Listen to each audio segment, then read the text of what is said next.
दफ़ा का ज़िक्र था कि एक गांव में एक लड़का रहता था। उसकी अम्मी एक अमीर घर में काम करती थी। जहां इसकी अम्मी काम करती थी उधर एक लड़की भी थी जिसका नाम नूर था, और जो लड़का था इसका नाम अली था। नूर बहुत अमीर थी और अली बहुत गरीब था। एक दिन नूर का बर्थडे था। इस दिन अली भी उधर आया था। इस दिन नूर ने सबको चॉकलेट्स बांटी थी। जब घर आया तो इसने सोचा कि मैं इन चॉकलेट्स को रोज़ खाऊंगा और ज़्यादा दिन तक चलेंगी, और रोज़ खाता रहा। और एक दिन छोटा छोटा सा पीस रह गया तो वो सैर के लिए निकल गया।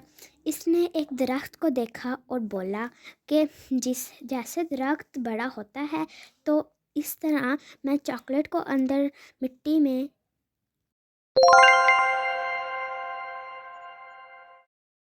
बाऊंगा, और दरख्त बड़ा होगा, और इस तरह जैसे सेब उगते हैं वैसे ही चॉकलेट उग जाएंगी। सोचते हुए अली ने मिट्टी में चॉकलेट्स दबा दी। ये सब माजरा वो वहाँ एक अंकल खड़े थे, वो देख रहे थे। उन्होंने ये सुनकर हंसना शुरू कर दिया। फिर अली को बोला कि इसमें बीज डालते हैं, चॉकलेट नहीं। ना, अली की चॉकलेट ज़ाया होगी और जितनी बची थी वो भी ख़त्म हो गई।